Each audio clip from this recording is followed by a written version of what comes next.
This is the American Law Journal. Sharina Slepecki worked as an exotic dancer at a gentleman's nightclub. She was divorced, and the father challenged her for custody of their son. He lost due to his past alcohol and drug abuse. But that didn't stop his parents, that is, the paternal grandparents, from suing for custody. They allege the mother is abusive and neglectful and that the child is better off with them.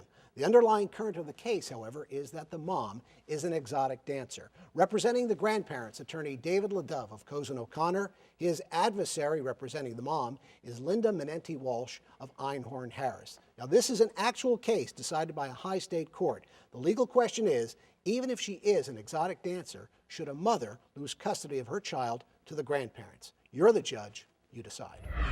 You have two grandparents here who want to take their grandchild out of a horrible environment where their mother's a stripper at a nightclub. They want to raise this kid the right way, not the way your client has raised that child, and not to let this kid keep going in that kind of environment. What's wrong with that? Why shouldn't that be the way that a court determines for the grandparents, not a parent like yours? My client is doing what is necessary to raise her son.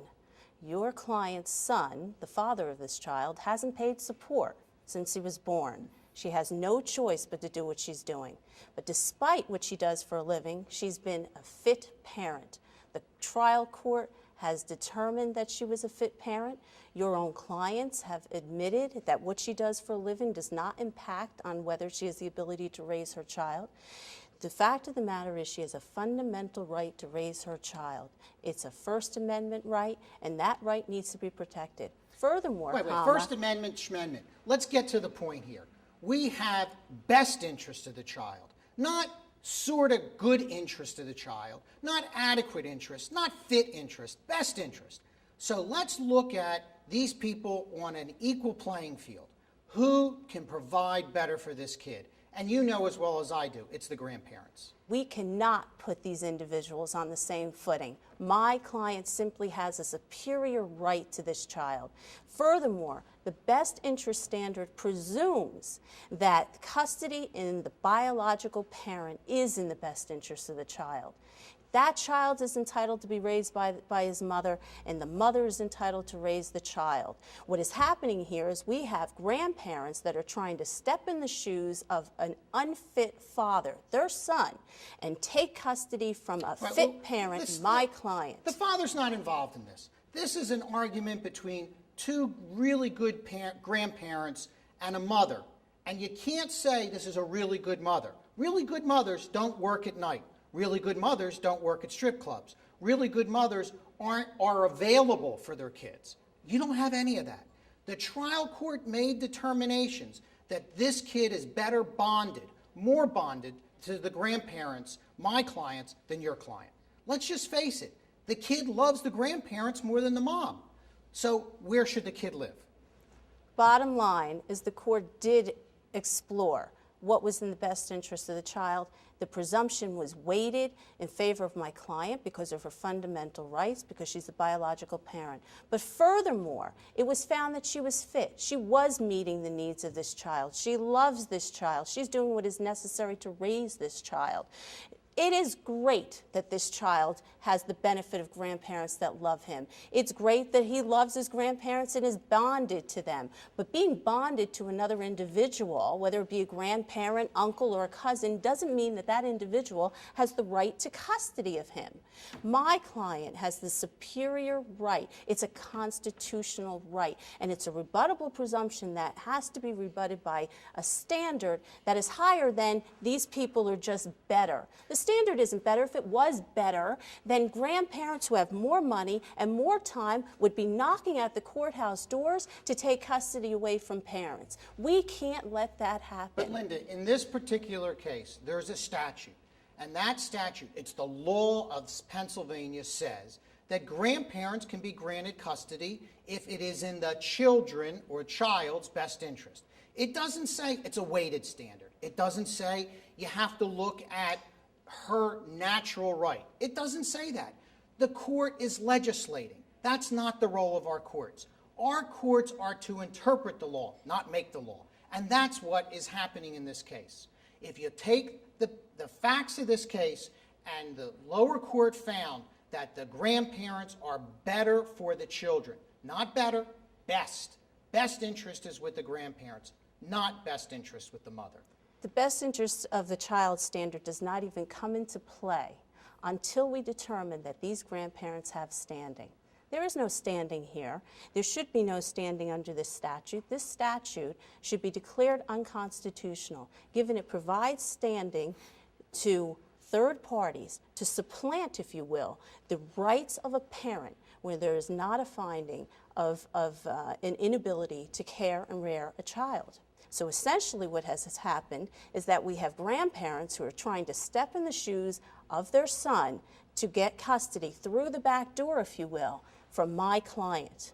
And the trial court misapplied the law, did not find that it was that she was unfit, and still transferred custody to the grandparents. On the appellate level, the court rightfully found that that was inappropriate. She is entitled to custody, absent a finding that she is unfit. The best interest of the child does not require that we find the best person to rear this child. The presumption is that custody with a biological parent is in the best interest of the child. That must be the presumption, because there is a fundamental right to the parent and the child to be united. Absent that finding, we can't break that bond. Lynn, we're not dealing with two old, fragile people. We're dealing with two vibrant people who want to take care of their grandson. The trial court found there's lots of other relatives around. That's better for this kid. Your client has remarried. The divorce isn't even cold. She's already into the next relationship. You know and I know that's not great for this kid. When you say that the trial court didn't determine unfitness, they determined she was fit, but fit is not best. And what we have to focus on in all custody litigation is the best interest of the child. The best interest is with the grandparents, not with a mom who's a stripper, not with a mom who works at a nightclub. Look, you look in the news any day, there's always problems coming out of those kinds of environments. That's not the environment for an 8 to 10-year-old kid. The environment for an 8 to 10-year-old kid is knowing that someone's home when he comes home, someone's there when he leaves to go to school. We need to get back to some traditional values. This is not a traditional value to have a mom as a stripper. So that's what the trial court's looking at. The trial court made determinations that this kid is better bonded with his grandparents than his mother. You want to start attacking the father? Let's start attacking your own client. The kid didn't say anything about his father, but he said he loves his grandparents more than his mom. What's that tell you about the mom? That doesn't sound real good to me. We had psychological experts in this case that testified at trial. We had a court's finding on the appellate division level where they indicated that of children of this age will run hot and cold with respect to how they feel about their parents. They're authoritative figures.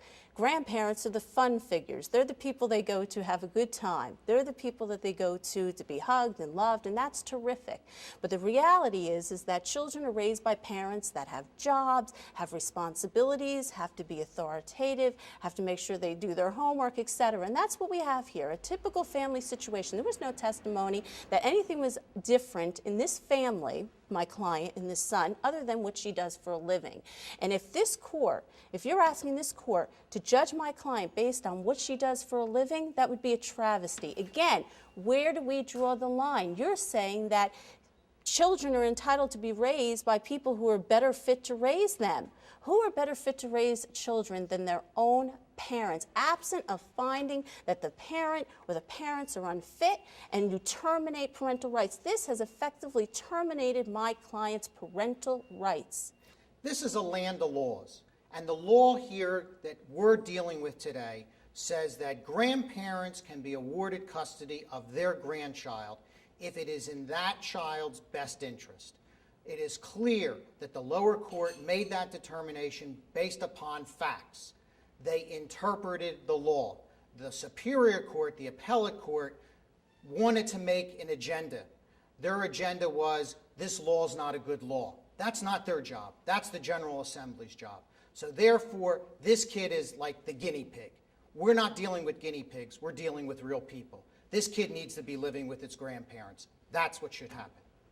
The appellate division was doing what it was supposed to do, interpreting the laws. We don't blindly follow the laws. We interpret them. We look at what the legislative intent is. We look at the impact that that law has on people's rights. Here we have a violation of fundamental rights to raise a child.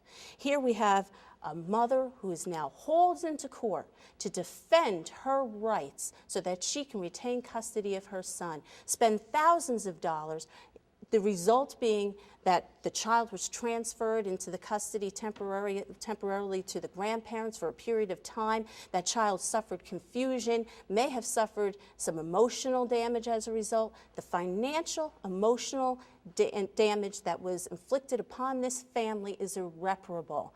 The damage and the violation of my client's fundamental constitutional rights is inappropriate, unacceptable, and unjust. The right result here is that my client, just as the appellate division determined, is entitled to retain custody of her son, to raise him in the best way she possibly can, and that is what would serve the best interests of this child and this family. How did you decide? The trial court thought that the mom was a fit parent, but found the child more closely bonded to the grandparents and gave them custody. But on appeal, the appellate court was disturbed that the mom was denied. They said as long as a mother is considered fit, the state does not have the right to infringe on the fundamental right of a parent to raise her child. Verdict for the mother granted custody. The case is now on appeal before the Pennsylvania Supreme Court. Tonight's American Law Journal has been made possible in part by Scheller, Ludwig & Scheller, one of the largest personal injury firms on the East Coast, winning large verdicts for their clients injured by Vioxx and other dangerous medicine, defective medical devices, consumer protection class action lawsuits, and product liability. Scheller, Ludwig & Scheller, 800-883-2299, and at Scheller.com. This is the Labor and Employment Minute with the law firm of Blank Rome, providing strategic advice on critical issues facing employers in today's workplace. For more information, go to blankrome.com. In the landmark case of Burlington Northern and the Santa Fe Railroad versus White, Sheila White made legal history. Sheila White was working at Burlington Northern. She was the only female employee. She complained about sexual harassment, and what happened to her, she was moved from a forklift operator job to a laboring job with no loss of pay. She complained about that. She was suspended for 37 days. There was an internal review. She was reinstated with full back pay. So when you think about it, she hadn't lost any pay. She hadn't had what we traditionally think of as an adverse employment action. And that's the issue that the Supreme Court decided in the landmark case of Burlington Northern. Something more than a little insult in the workplace. Something which, to a reasonable individual, would deter them from filing a charge is sufficient. And that is a very dramatic departure from the way people viewed retaliation cases in the past. So what can employers do about this landmark decision? Well, first of all, you have to educate your managers. You have to tell them about the case, and you have to tell them about its implications because they are broad. You need to think about your internal policies. Do you have a statement that clearly says that retaliation is prohibited? You have to think about how you handle investigations, and you have to think about follow-up. For the Labor Employment Minute, I'm Anthony Haller. This has been the Labor and Employment Minute with the law firm of Blank Rome, a national multi-practice firm with over 400 attorneys in 6 states and the District of Columbia. Blank Rome's highly regarded employment law practice provides clients with legal advice, counseling, representation in litigation, and training in all aspects of labor, employment, and benefits law. For more information, go to blankrome.com. For years, the tobacco companies dodged lawsuits until the mid-1990s when courts hit them up pretty good for verdicts. The newest brand of litigation in town is light tobacco lawsuits. Representing the plaintiffs is Stephen Scheller with Scheller, Ludwig & Scheller, and Robert Heim with Deckard. This debate is based on a number of cases in a number of courts across the nation. Two issues. Number one, were light tobacco users defrauded as to the product they were purchasing? Number two, is there enough commonality in their cases to bring them as a class action? You're the judge. You decide. Bob, you know, you've known for a long time that these cigarettes are being conveyed, these light cigarettes, as being healthier and better for the consumers who smoke them than other forms of cigarettes, regulars. And you know that's just not true. And for years now, since they came out in 1971, this misrepresentation has been being made across the country by the manufacturers who say that they are impression that they are creating that they are healthier, and it just isn't true, and they are potentially worse. What do you intend to do about that and to correct it? Steve, my Irish grandmother would call that a bunch of malarkey. If you pick up a pack of cigarettes, as I know you have, you hold it in your hand, there's a warning on it, and it tells you these cigarettes are bad for you, they can kill you. The same warning is on the light cigarette packs as are on the other packs. The same warning because they can kill you too. So there's no misrepresentation. The companies have never said that these cigarettes are good for you.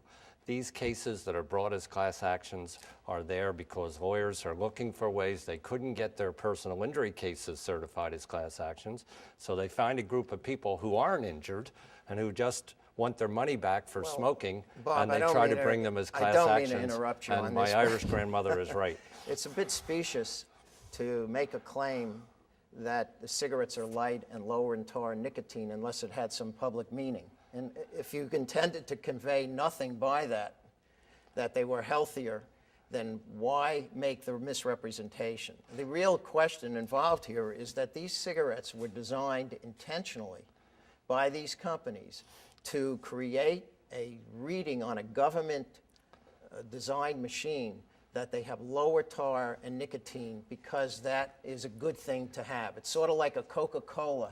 Steve, it reminds me of buying a Coke where you go in and buy a Coke and it says it's light Coke or Diet Coke and you have 30 calories in it. And in fact, you have nothing like that. You have 60 or 70, and the same as a regular Coke. And the point I'm making is there's no reason to have this misrepresentation. Steve, get rid of it.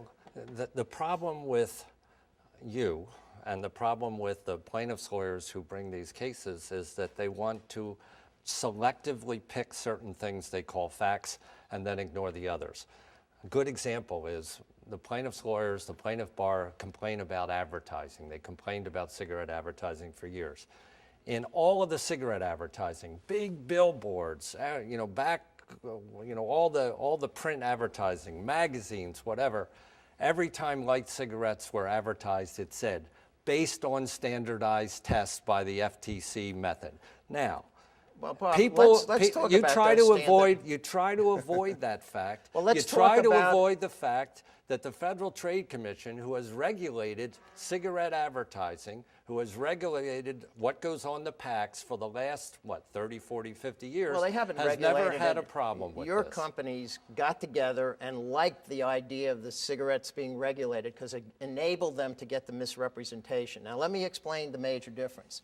You compare this to the EPA for the standards for automobiles. That is a measurement of average gas in the highway and in the city, average mileage by average drivers. In fact, in the case of the cigarette test, that is a machine that is only taking a certain quantity of smoke and measuring it. That's it. That is not a human smoker test, and the companies have always known that, and the disaster that it's created is now we have, as of 2003, 85% of the market of these so-called light cigarettes. And what's worse about it is that people really think that somehow, even though those warnings are up there, that these are a health reassurance cigarette. And your companies set that up to reassure people that these are better for you. The others are bad. These are better. And the point I'm making is that's a misrepresentation. Again, you ignore the facts. Winston Churchill once said that facts are stubborn things. When the FTC first proposed that a standardized test be used for determining lower tar and nicotine on packs, and I might add, who was it that was asking the tobacco companies to come up with lower tar and nicotine cigarettes? It was the public health authorities in this country who said, you need to come up with lower tar and nicotine cigarettes.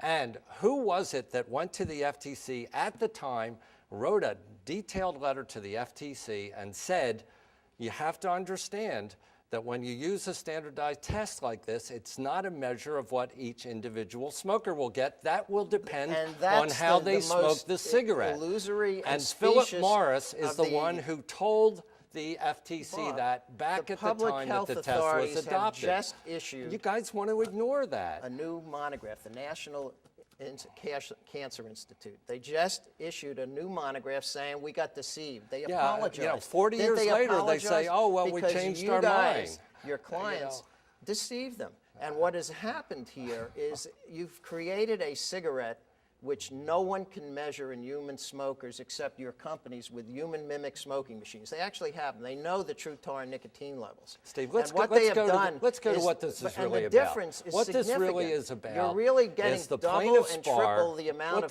what this is about is the plaintiffs' bar want class actions. This is one of they the want largest class forms actions. Let's of talk misrepresentation. Let's talk in the about history what of this is. country. It's not a misrepresentation at all. Why in Europe are you now banned from using the terms lights and mild?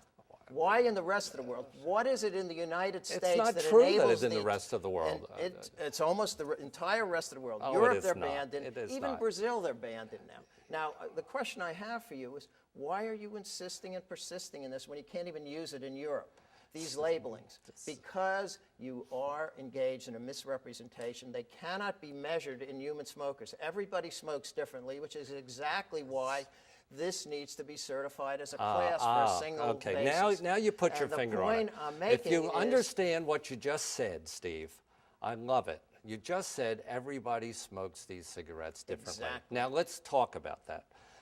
The reason that the plaintiffs' bar came across these light cigarettes cases found people who, one, were not injured, two, who smoked, three, who paid the same price for light cigarettes that they pay for regular cigarettes, and four, wait a minute, Steve, and four, would have smoked cigarettes anyway because that's what they wanted to do, and five, enjoyed them. The plaintiffs' bar comes along and says, we can't get a class action, which is where we get big money for lawyers' fees. We can't get a class action out of personal injury cases, so let's try to get them out of these cases. The problem with it, of course, is that the idea of a class action is that everybody either wins or loses based on one person or two persons' case. And the reason that can't happen here. Court, the Missouri courts, the Minnesota courts, all across the country now, where these consumer statutes are saying the only way you can handle these small claims is in a class action, and it's the same claim for all. Either your cigarettes are lower in tar and nicotine or they're not. Steve, that's where you're wrong. Absolutely that's where you're wrong. Not. Let's do the facts. And for you Steve, let's do the facts. Your experts have conceded that some people who smoke, who don't block the ventilation holes, some people get lower tar and nicotine when they smoke light cigarettes. If that's the case, if they're going to get what they ostensibly wanted, wait a minute, Steve, let me finish. Let me finish. On any of the cigarettes, you can't if they get lower tar and they're nicotine, then they can't recover as part of a class. If That's you can't recover as part of a class, then it can't be a class action. The issue is, you know class action law as well as I do. I know class action law, and so far most of the courts are beginning to finally agree that I've been right. They are not. We discovered the light fraud. They simply are not. We never knew about it. Steve, Bob, is it true that the can light fraud can we have people understand what a class action is? Well, let's something we can agree on. All right, let's take something we can agree on.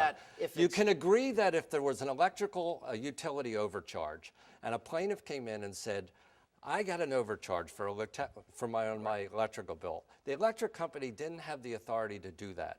I want to collect from me and everybody else they charge because we were all suffered the same injury. That's certifiable. That's certifiable to a class. Now, do you agree? Let me give you another example. Wait a minute, Steve. Let me finish. In the Coca-Cola case, Steve, if you get want to stay away from the law and you want to stay away from the facts, I want to stay then on that's the law. different. You want to just talk about things that have nothing to do with the law and the facts. No one can detect or determine how much tar and nicotine they get, but we can prove without a doubt, that these cigarettes, on average, produce 2 and 3 and 4 and 5 times the amount of tar and nicotine Oh, no, that you they can't. claim to produce No, in you human can't. smokers. And Well, in that's for the addition to that, trial. And we will Why prove don't that. you want to That's talk why about you- whether they're certifiable as a class? You Because keep, they you are wanna, No, you want to move away Why from did the that all the Massachusetts time. Supreme Court agree? Why did the Missouri Appellate Court? Why did the Ohio courts? Well, and why didn't are the we Florida being court? I mean, the reason Florida is... court is now up in the Supreme Court, and And they're put all it- going to go to the Supreme Courts of the states. Well, But let's look at what point the of it fact is, is.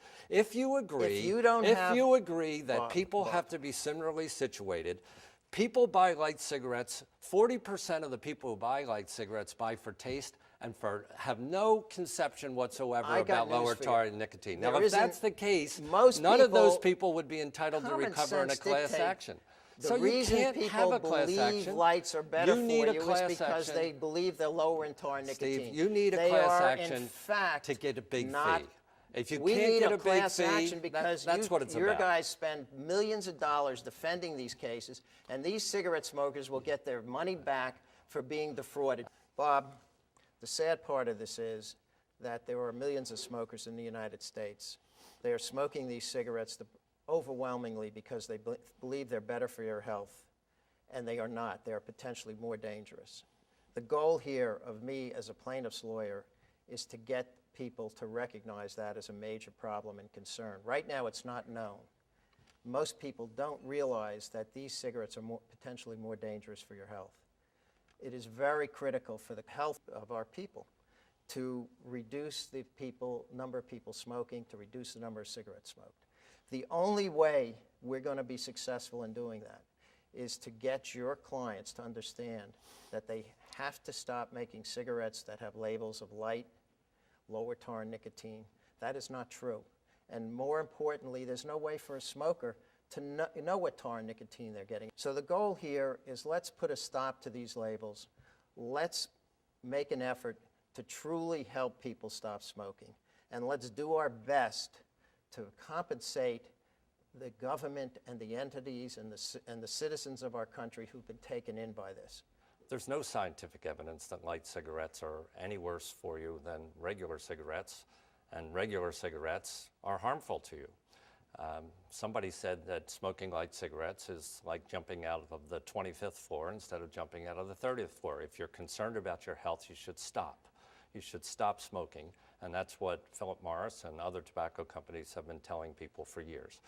Now, if you get to what is really involved in these light cigarettes' supposed class actions, it's people who are looking for a free ride. They smoke. They want to continue to smoke. If you take their depositions, they all say they want to continue to smoke, but they want their money back for having smoked and enjoyed smoking for a long time. And their situations are very different. Some of them smoke because they think it's a good idea to smoke the lower tar, some because they like to taste better, some because that's what their brother or uncle, sister or mother smoked. Well, there are all kinds of different reasons.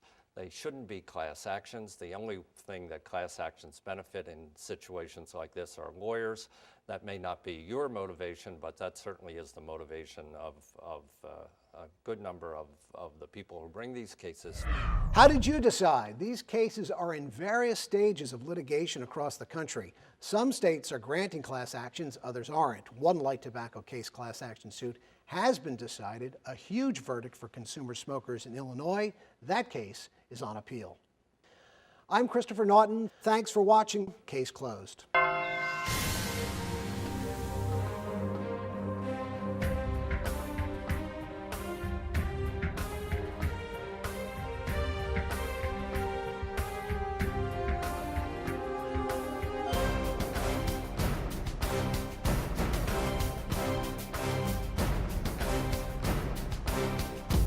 Tonight's American Law Journal has been made possible in part by Scheller, Ludwig & Scheller, one of the largest personal injury firms on the East Coast, winning large verdicts for their clients injured by Vioxx and other dangerous medicine, defective medical devices, consumer protection class action lawsuits, and product liability. Scheller, Ludwig & Scheller, 800-883-2299, and at Scheller.com.